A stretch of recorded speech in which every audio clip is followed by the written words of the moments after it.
The International Criminal Court issued an arrest warrant for Vladimir Putin at almost the same time as Donald Trump's indictment was coming down the pike. So if you watched MSNBC last week, you would see simultaneous discussions about Putin and Trump being arrested, like justice is finally coming, and Merrick Garland's in the middle of the whole thing somehow.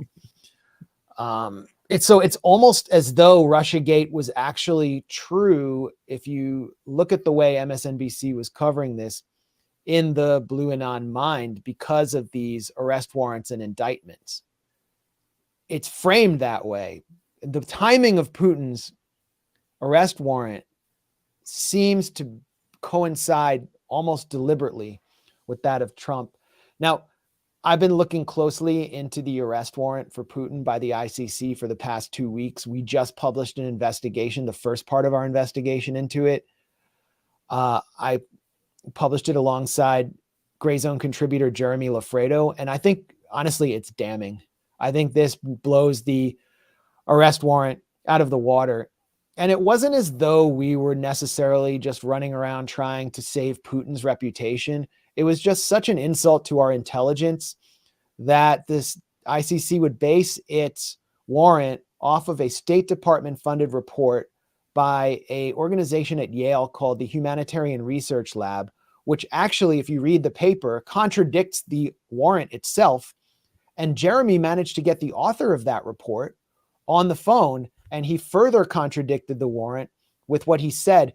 But even more damning is that this warrant relates not to Bucha or Kharkiv or any of the centers of violence we've been told about in Ukraine. It doesn't relate to any battlefield atrocities. It relates to allegations that Vladimir Putin and his director of children's welfare, her name is Maria Lova-Belova, have deported 6,000 Ukrainian children to a network of re-education camps inside the Russian Federation.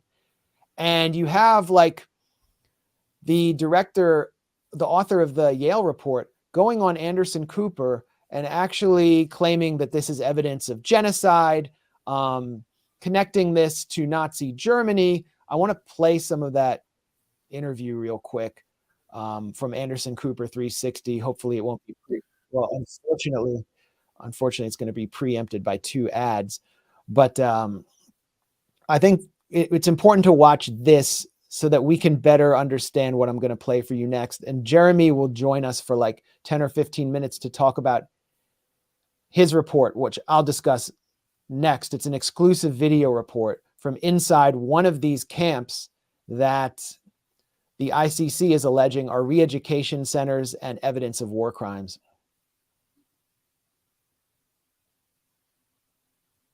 Sorry, I didn't share this yet. This is Nathaniel Raymond, the director of the Yale Humanitarian Research Lab, which conducted a State Department funded report that inspired the ICC warrant against Vladimir Putin. Ukrainian children to Russia and sometimes even give them military training or forcibly adopt them. Actions, according to the report's authors, that constitute war crimes under international law, possibly even evidence of genocide. The report was produced by the Yale Humanitarian Research Lab as part of a State Department-supported program for gathering evidence of Russian war crimes. It identifies 43 facilities that are a part of a network stretching from the Black Sea to Siberia. Their primary purpose appears to be political re-education. Nathaniel Raymond is the Humanitarian Research Lab Executive Director and oversaw the report. Nathaniel, I saw you call this an Amber Alert for Ukraine's children. Can you just explain what you mean?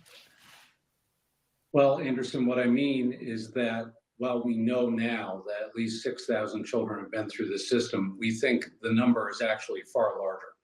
And we are basically dealing with the largest network of children's camps seen in the 21st century that stretches from the Black Sea all the way to the Eastern Pacific coast. It's all satellite imagery. There's no field reporting that's taken place at all. This team did not even attempt to conduct any visits to any of these camps. And you can see with the kind of language he's using, he is invoking the Holocaust and a network of concentration camps.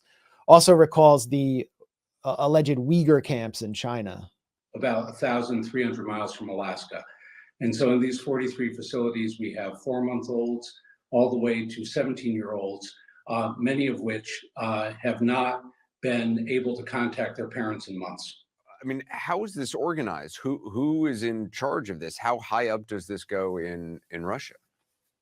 This goes all the way to the Kremlin. The leader of the program is a woman known as Maria Lvova-Belova, who is under U.S. sanction. She is the Child's Rights Commissioner for Russia. And what we identify in this report is 12 individuals, some of which reporting directly to Lvova-Belova, that are not under U.S. sanction yet, or international sanction, including 4 regional governors. And this is very important. Russia is running sort of what could be described as a twisted sister cities program, where communities in Russia are sponsoring communities in Ukraine on an individual town-by-town basis to bring those children into Russia for re-education purposes, including military training in 2 instances. So in some instances, they're actually giving children, teenagers, military training, and they're doing re-education in the sense of sort of Russian-focused re-education. They're trying to make them into Russians. Is that right? Yes, which does constitute a potential crime against humanity and violation of the 1998 Rome Statute and the Genocide Convention. It is illegal under international law, even temporarily, to transfer one group of children to another group for purposes of erasing national identity or ethnicity. That was actually the first trial held at the Nuremberg tribunals against the Nazis after World War II. So more Nazi invocation. The Russians, at least some in the government, they seem proud of this. I mean, it's not as if they are doing all of this in secret. They are embracing this as a national project, it seems. 100%. The primary audience here for what is dubbed a humanitarian project can be described as a performance for Russia's domestic citizenry. At the end of the day, this is part of an effort to rebrand the invasion. But what's clear is that it's a violation of the Geneva Conventions, and we're basically talking about thousands of children that are in a hostage situation. So there it is. He's saying thousands of children are in a hostage situation. They're basically being Russified. Their national identity is being erased, and they're being forcibly deported. And he's putting out an Amber Alert for Ukraine's children. Now, imagine you know very little because you watch CNN. Imagine, or you watch MSNBC, and you don't know that 35-40% of Ukraine's population is ethnic Russian. You don't know that the regions of Donetsk, the republics of Donetsk and Lugansk, have fought a war for the last 8 or 9 years for their independence from the nationalist government in Kiev. You don't know that the war is almost exclusively taken place in ethnic Russian regions of Ukraine. And therefore, you don't know that these children are exclusively, if not almost entirely, ethnic Russian, and therefore sympathetic to the Russian government, if not from families that have actually participated in the conflict. So that's kind of some vital context they're leaving out. And by leaving out that context, Raymond is trying to plant the idea in the mind of CNN viewers of Anderson Cooper, former CIA intern, that Russia is stealing Ukrainian children. That's what this is about. And his report actually glosses over that in an extremely cynical fashion. Jeremy Loffredo, the co-author of my report, is heading back home, and he's going to join us in a second. But I'm going to read some excerpts that we pulled from this report, which inspired the ICC's warrant. And, you know, the report itself contradicts a lot of what its author said right there. So, let me ask just one question quickly. When he, when Raymond there cited the concept of sister cities, yeah, is he taking Christian sister cities? Is he taking a dig at like the prince of like this notion that happened to diffuse the Cold War, where there were sister cities between the U.S. and the Soviet Union? Is he taking a dig at that there? Or I don't think so. I think he thought it was a clever line to say twisted sister cities programs. And by the way, he used to work with George Clooney on Sudan, so he's like a PR expert. Oh, so that's a play on the band Twisted Sister? Is that what that is? Yeah, exactly. Okay. D. Right. Snyder. I read too much. To take it anymore. Yeah. But what he's doing is he's erasing the link between Donetsk and Lugansk, where the majority of citizens voted to join the Russian Federation, and Russia, and the ethnic Russian population in Russia. So basically what has happened is all of these children have gone to Russia to free programs. Most of them last for like 2 weeks. They're cultural programs, and they're escaping a war zone. They come from very low income families, and they're war refugees. And what Raymond is seeking to do is kind of send them back to a war zone where they could be killed by the Ukrainian government for being collaborators, or just be subjected to war, or go back to homes that don't exist anymore because of the fighting. And then let's look at the Yale report itself, the State Department funded report. It first of all says Yale HRL does not conduct interviews with witnesses or victims. So nobody was even interviewed for this report. Analysts are unable to identify public information about whether a child is returned home, but he just said they're all in a hostage situation. So they don't even know about the status. It can be difficult to ascertain this current status of the child. Yale HRL does not conduct ground level investigations and therefore did not even request access to the camps. So they admit that the research that informed the ICC's arrest warrant relies on no field research, and that the researchers don't even know the status of the children that they claim to the US public are in a hostage situation. In fact, the paper goes on to acknowledge that many of the children who've attended these camps appear to have returned to their families when scheduled. Many children taken to camps are sent with the consent of their parents for an agreed duration of days or weeks and returned to their parents as originally scheduled. It also says that many of the parents are low income and wanted to take advantage of a free trip for their child. This is a war crime. Some hope to protect their children from ongoing fighting, to send them somewhere with intact sanitation, or to ensure they had nutritious food of the sort unavailable where they live. Other parents simply wanted their child to have a vacation. Again, this is the State Department funded report, which he's saying is a war crime. So where's the evidence of genocide? Well, we can turn to another passage in this report, another disclosure buried deep in the report. There is no documentation of child mistreatment, including sexual or physical violence, among the camps referenced in this report. Now, I checked the footnotes, as I did with Adrian Zentz's research on the Uyghur camps, and found tons of flaws, as I did with Zentz's research. And one of the most glaring flaws was a citation which was used to back up the claim that children are sent on Russian government airplanes and trains. I guess the trains is used to kind of evoke cattle cars or buses to this network of re-education camps. So I followed the citation to an article by RIA Novosti, which is a Russian state media organization. And I read the article that they cited.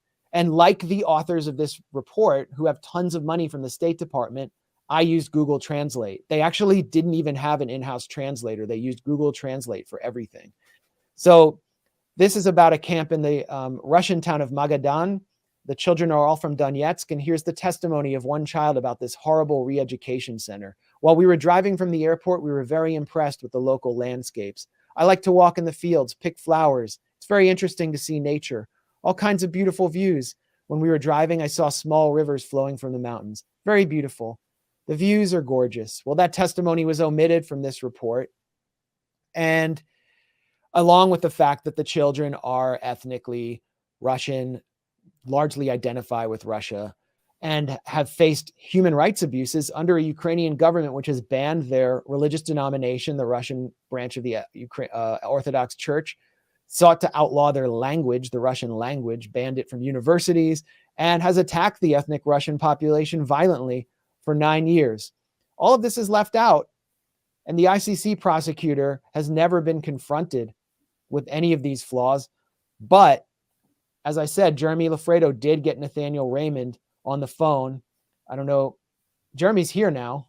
So let's bring Jeremy in, and we're going to play some of his exclusive video report for you and talk to him about his conversation with the author of this very flawed report. Welcome, Jeremy. Thank you. So any thoughts or opening statements before we just play a short excerpt of your video report from inside one of these quote unquote re-education camps? Or maybe you want to introduce that report. Yeah, so I was there. I was in Moscow in November, and I was invited to go check out one of these. They called it a school that had children from Donetsk and Lugansk, and they were practicing music. I was there. I thought everything was, really great. These kids were learning music. They were eating. They were away from the front lines. It seemed like a beautiful program.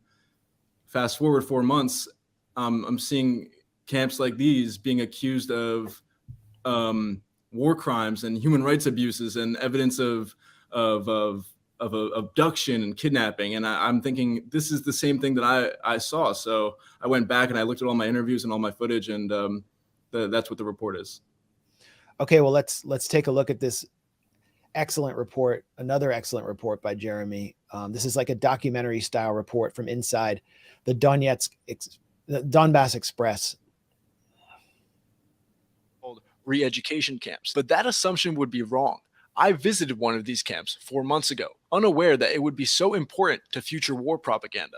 In November, I was on assignment for Rebel News in Moscow. Mostly, I was doing streeters, seeing what regular Russian people thought about the war. But after meeting someone whose wife was pretty important on the Russian music scene, and after introducing myself, I was invited to an old Soviet-era hotel in Pokrovsky. It turns out it was one of these so-called camps or schools that prompted allegations of kidnapping, abduction, re-education, and eventually an ICC arrest warrant. Funded by the Russian government, this hotel was turned into a makeshift sleepaway camp for children from Donetsk and Lugansk who were interested in the musical arts and whose parents wanted them away from the front lines. They called it the Donbass Express. I was able to look around and speak to children and teachers. The children stayed in the hotel, and the teachers slept in cottages that surrounded the property. Peter Lundstrom is a professional violinist and a teacher at the school. Но эта школа называется Донбасский экспресс, потому что здесь сейчас, благодаря поддержке государственного фонда президентского, мы смогли привести сюда 80 детей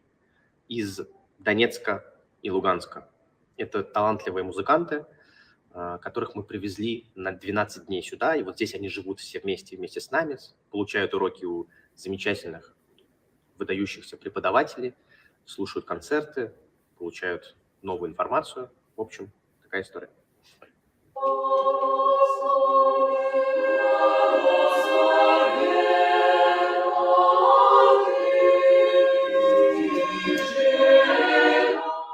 Конечно, конфликт повлиял на них.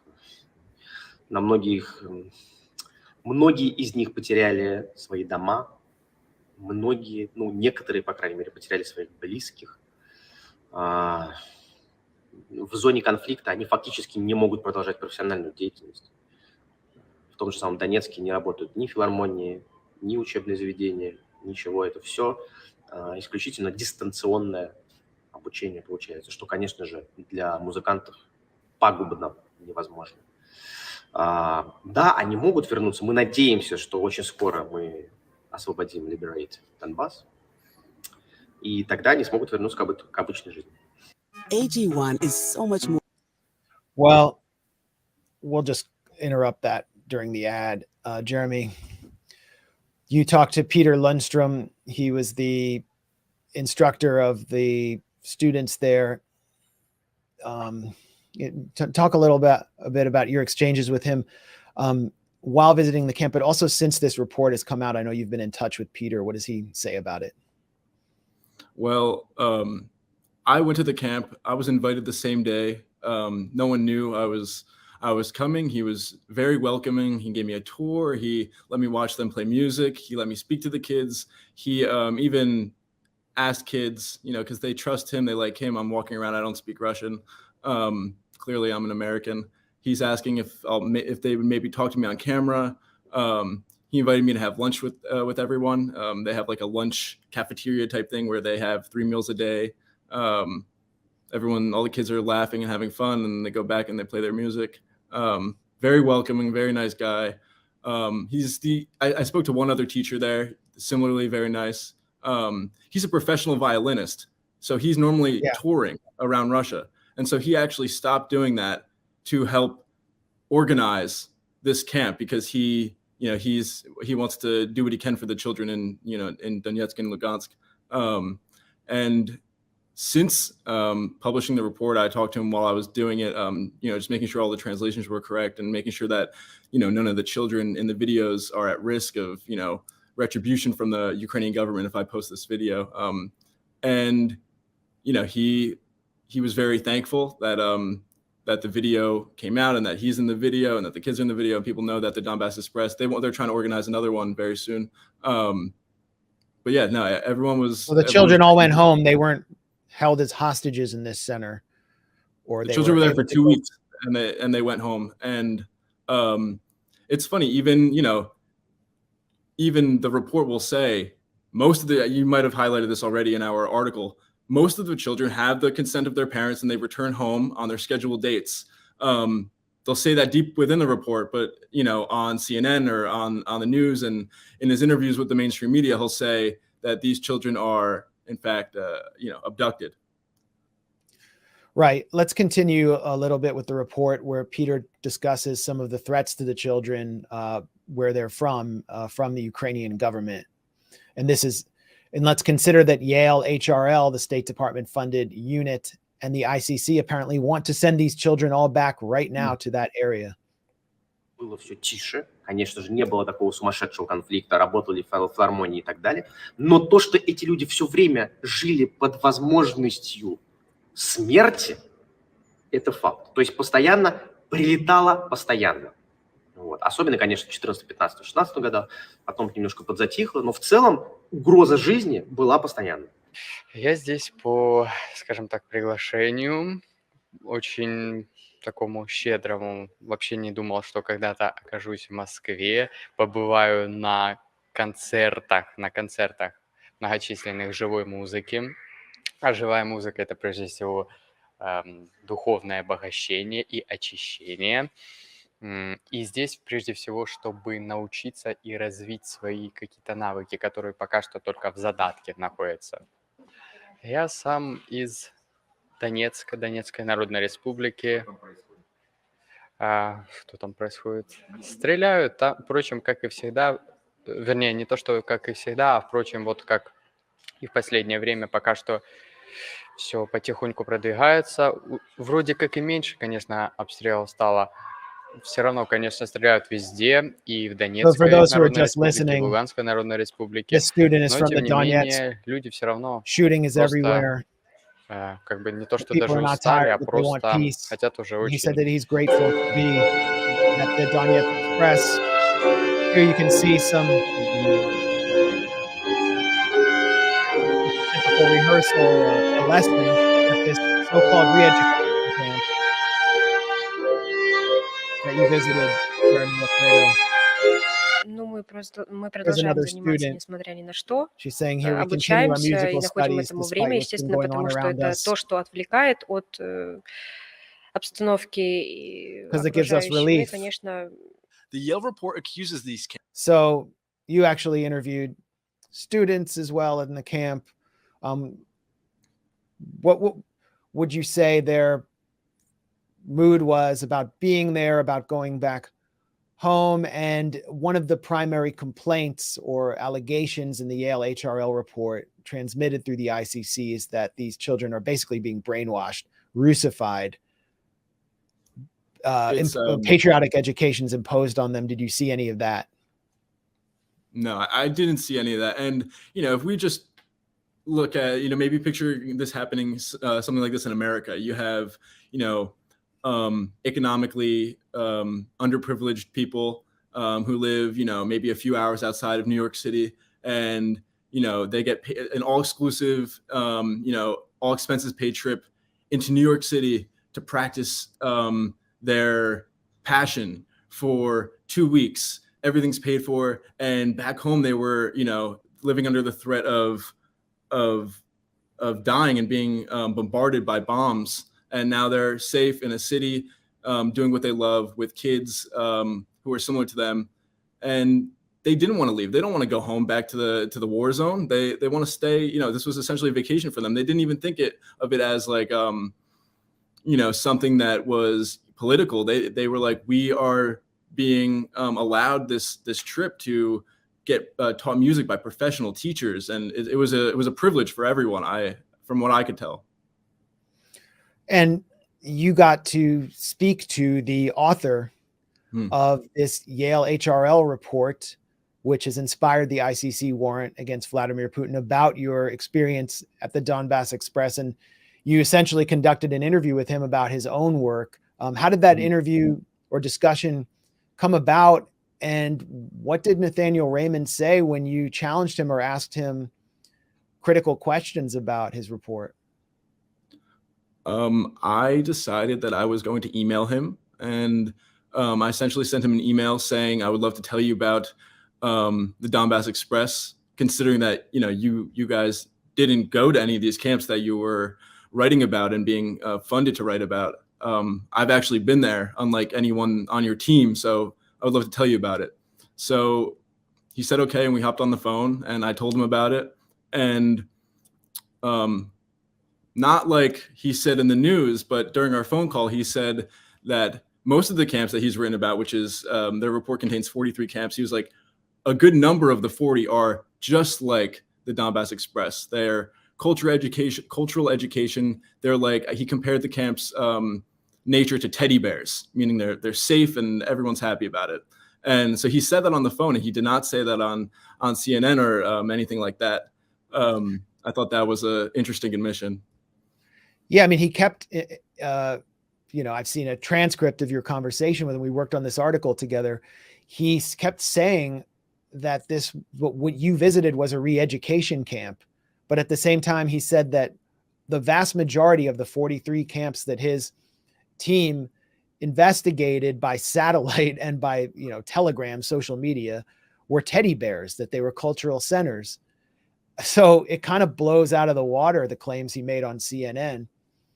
Definitely. It definitely blows nothing he said on the CNN. He said during our one-on-one phone call.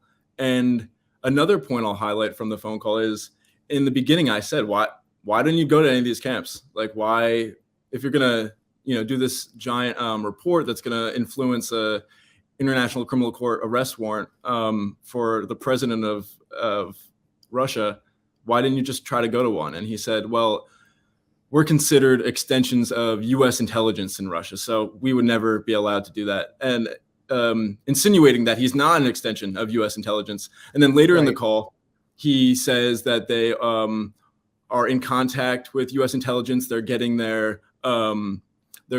access to certain satellites above Russia from U.S. intelligence. He said that the U.S. Indo-Pacific Command provided them access to their satellites. That's the Pentagon. So they worked with the Pentagon.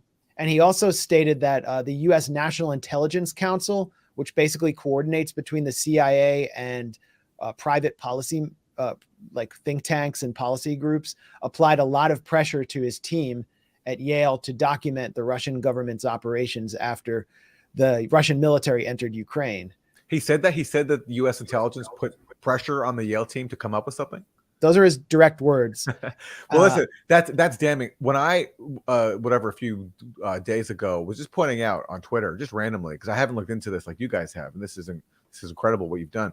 I was pointing out that the only source I could see for all these claims about a mass Russian abduction program of children is State Department funded studies. And then people would say in response, well, just because the State Department is funding it doesn't mean it's serving the State Department's agenda or the State Department's involved. The State Department funds all kinds of things.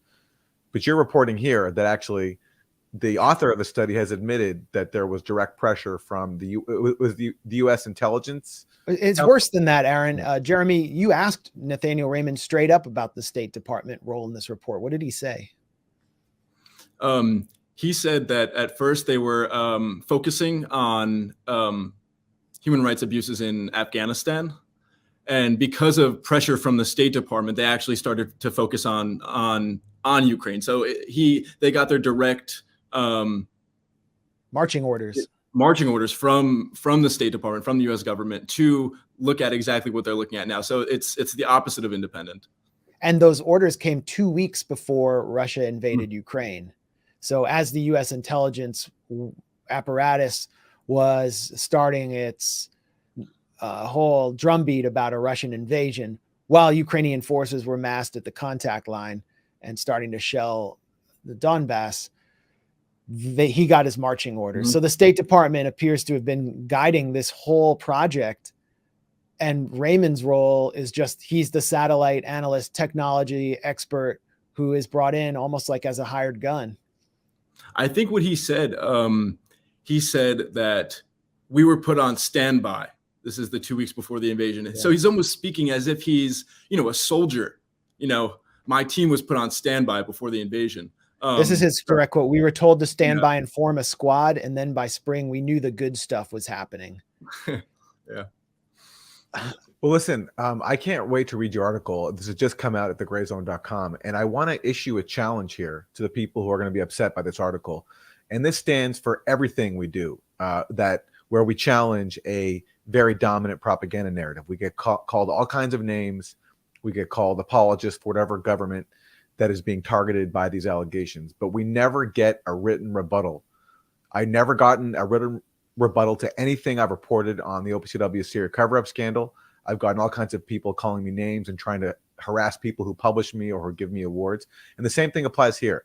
I'd like to see a written rebuttal to Jeremy and Max's report from its detractors, not just name calling on Twitter, but see if you can actually refute the reporting that Max and Jeremy have done here. And I'm betting, just like I never saw any written rebuttal to Max's reporting on the reality inside Xinjiang when China was accused of a genocide, and Max went through the actual, just as you guys have done here, Max went through the reports of the people pushing these allegations and showed that the data doesn't support them. I'd like to see these people, or I'm predicting that there will be a similar lack of response here, just like there hasn't been a written response to reporting on Xinjiang or on the OPCW Syria cover-up scandal. I'm predicting there won't be any kind of written rebuttal here because I think, as you guys it seems like your report here is based a lot on what the Yale study itself says. The problem is no one ever actually reads these studies. They just parrot whatever the State Department talking point is about them.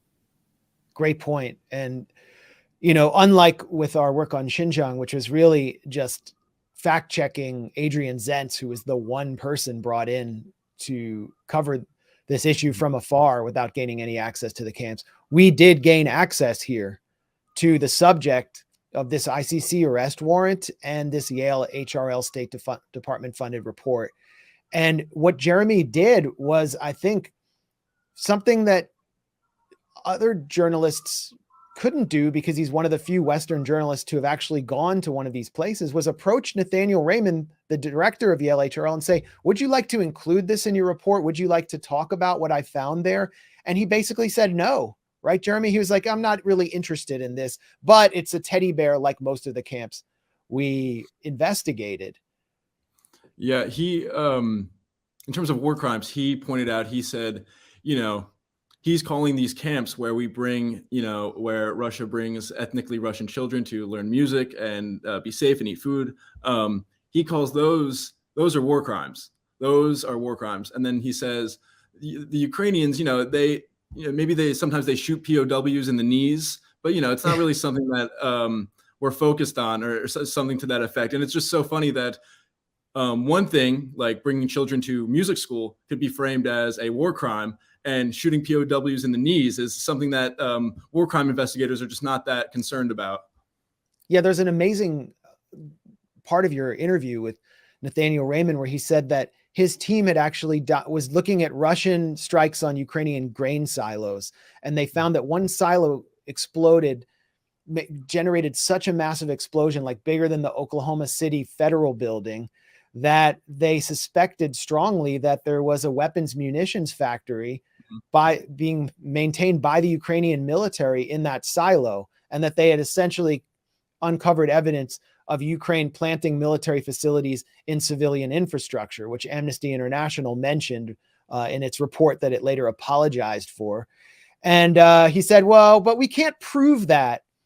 We can't really prove that. So we're just going to move on to this other thing that's supposedly much worse, which is Russian children getting free music lessons. Exactly. Amazing. I going to extend an invitation to Nathaniel Raymond to defend his report with me and Aaron and Jeremy. And, but he, on the record, made all of these statements, which discounted many of the statements he made on Anderson Cooper. And again, if you read the Yale HRL report, it's not exactly what it's being presented as by the ICC or US media. And why, Aaron, do you think this ICC arrest warrant is significant? I mean, what does it accomplish? Well, the same reason all of these, really consequential allegations are so important that we debunk, or that at least that we assess, is because they're used to further war. They're used to sabotage diplomacy. They're used to justify sanctions. You can, that's the case with the genocide allegations in Xinjiang. That's the case of these chemical weapons allegations in Syria. Back after the earthquake in Syria recently, a few days afterwards, Ned Price at the State Department was asked whether or not the Biden administration is going to lift some of its sanctions and engage with the Syrian government. And one of the things that Ned Price said is that we can't engage with the government that gasses its own people. So these allegations are so foundational to the propaganda narratives needed to justify imposing actual harm on civilian populations in these targeted countries. And same here with Russia. If you indict a president of a country for war crimes, it makes it that much more difficult to make peace with them and to end this proxy war that has been so catastrophic. So you need these kinds of allegations to justify continued war, because the argument is, we can't make peace with someone so diabolical. It's really actually a fig leaf to cover to continue diabolical policies that hurt people on all sides, especially in Ukraine, who are the foremost victims of this whole crisis. You couldn't have said it better. If any U.S. president or Western official sits down with Putin or communicates with Putin, now they'll be accused of communicating or attempting diplomacy with an accused war criminal. The Serbian president, Aleksandar Vučić, has said this himself. He said this ICC warrant is designed to prevent diplomacy, which was also the point of Russiagate, to prevent Trump from conducting diplomacy over missile treaties with Putin, for example. And this is part one of a two-part investigative series. I'm going to provide the history of the ICC prosecutor, who's a new prosecutor, and how he is essentially captured by the U.S. And the U.S., which is not a party to the Rome Statute, which has repeatedly assailed and sanctioned the International Criminal Court, has now turned around and decided that they love the ICC. It's absurd what's taking place to witness how captured all of these multinational institutions that are supposed to prevent war and prevent atrocities is at this point. And the OPCW, Aaron, the Organization for the Prohibition of Chemical Weapons, is another one of them that I want to get to. But Jeremy, is there anything else you want to add about this excellent exclusive video report? I would like to highlight, going back to people who would like to write a written response or criticize this report, how many layers of information that we have. We have the ICC report. It's debunking itself with claims that are contradictory to claims made in other parts of the report. And then we have on the ground inside of these camps that they're talking about. And then we have an interview with the author of the report. So it's really hard to say it's propaganda or it's not true. There's so many primary sources, including the report itself and the author. Yeah, so you're welcome to try. And this is another reason why we are a deprecated source on Wikipedia, because Nathaniel Raymond's Wikipedia page could be updated to include the fact that he works hand in glove with U.S. intelligence, that he works for the State Department, and then he has issued these statements which contradict the statements he makes publicly in media. So the Grayzone has to be a source that you cannot cite. I mean, we could be used to knock down so many official Wikipedia pages if we were allowed to.